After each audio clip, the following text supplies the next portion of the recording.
Right, we just had the Peterborough by-election, and it was quite a shock, really, that the Labour won, because on the day of the by-election, the bookies were given 1 to 6 on that the Brexit Party would win. And indeed, the votes on the day, the Brexit Party did win. When they were actually counting the votes that were cast on the day, the piles in the count, the Brexit Party were that high, Labour were half the size, and the Tories were negligible. It should have been a thumping Brexit Party victory in Peterborough. So why did Labour pull it off? Why did they pull out a shock victory? Only by 600 votes, but they just got over the line ahead of the Brexit Party. The reason is they mobilised their postal vote.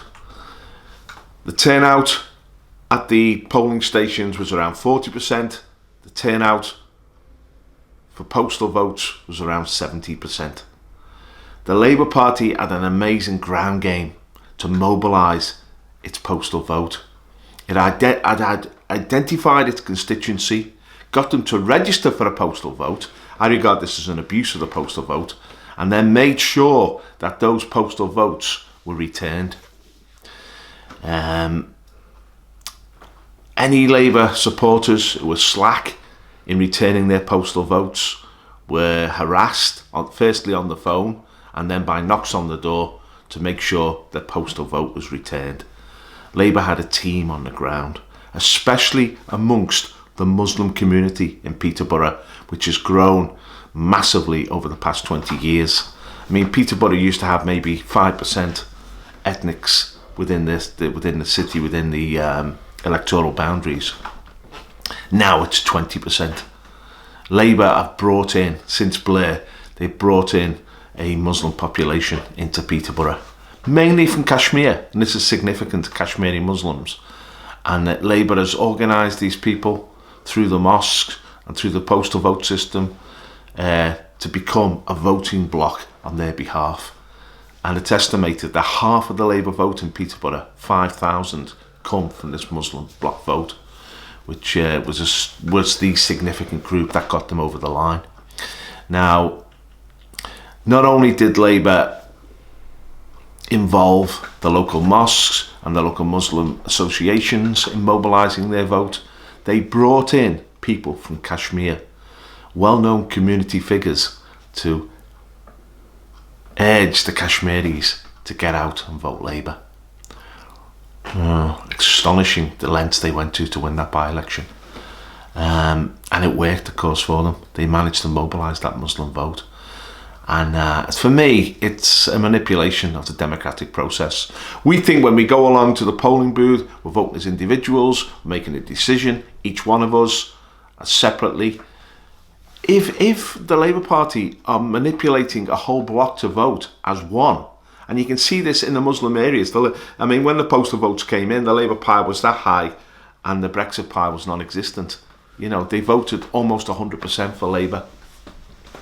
But we can moan about this, but what are we going to do about it? I mean, the Brexit Party got to learn lessons from Peterborough, that the system is already manipulated in favour of the two-party system, the two parties, and that they have got a massive ground game in these constituencies ahead of the election.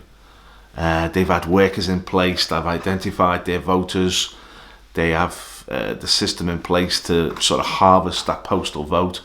And Brexit is coming in fresh-faced. I mean, Farage shouldn't be innocent about this. He's done this. He's seen this with UKIP before. The way that the new parties are marginalised very quickly by the way the process works. Now, Brexit just failed to win in Peterborough, literally by 600 votes. So they put up an incredible challenge to the Labour Party. I mean, the Labour Party vote was actually down 17%. So although they managed to get out a winning vote, Labour, it wasn't an overall victory for them. You know, it wasn't a dramatic victory. They just got over the line. So they were in real danger. And the Tory vote was also held up surprisingly well. Again, that's because the Tories have learned to play the postal vote. Their vote was virtually, on the day, the Tory vote was negligible. But they organised the postal votes and they harvested them as well. Brexit have got to learn quickly from this.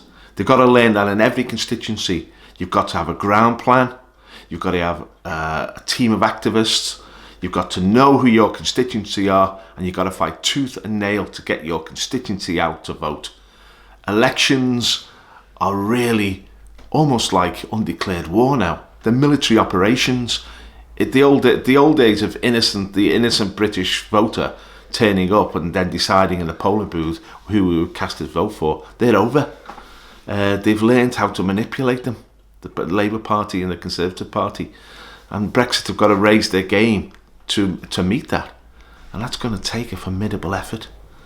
But what the Labour Party have done in constituency after constituency, we're talking about the marginal constituencies of Britain, maybe 200 marginal constituencies out of the 650.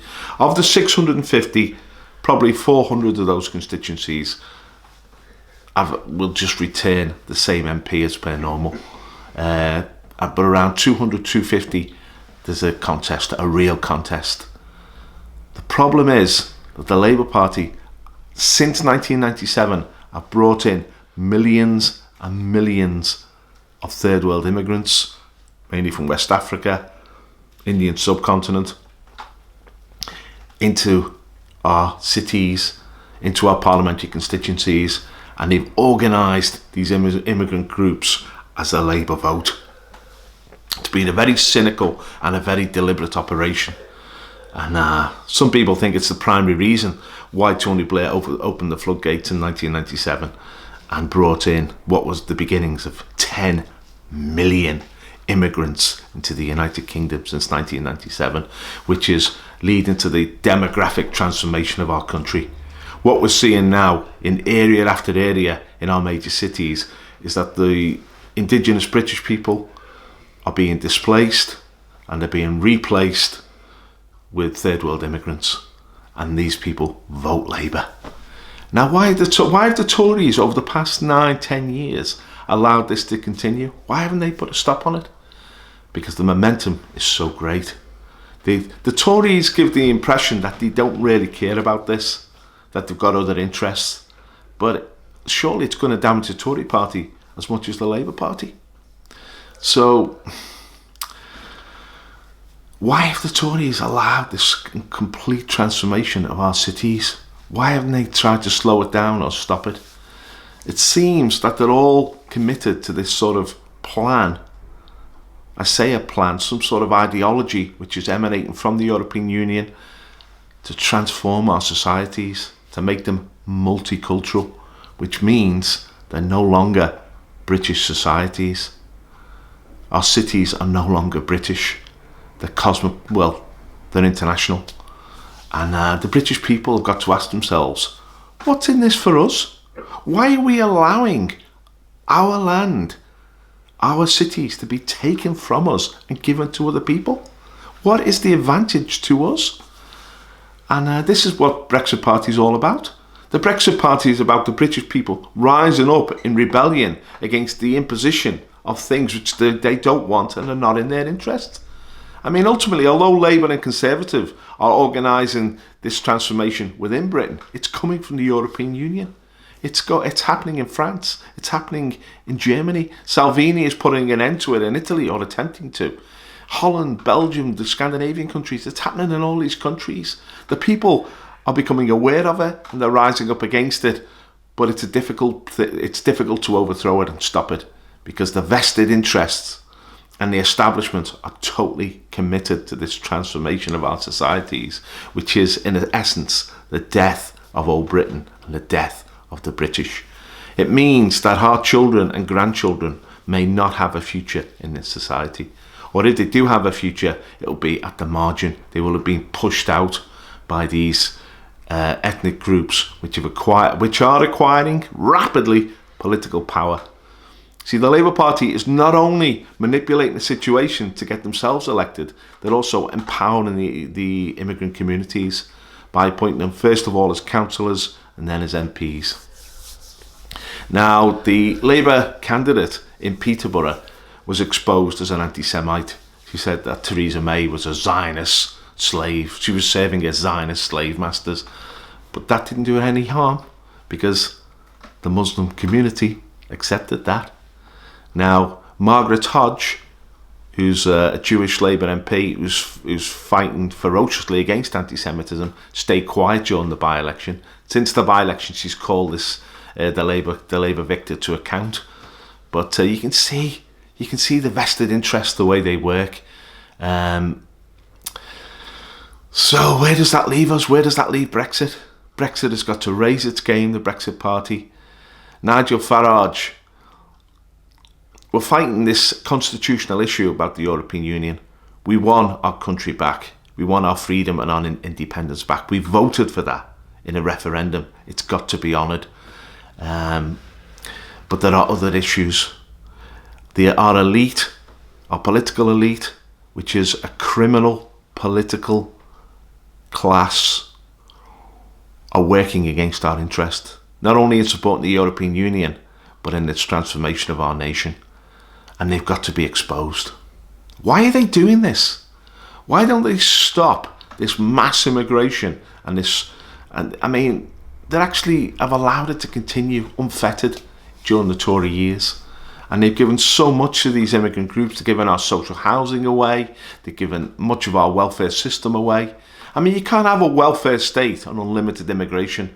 Eventually, the welfare state just gets swamped and crumbles. And we're seeing this effectively in Britain now. Our welfare state now is serving the immigrant communities, and the indigenous British people are being pushed out.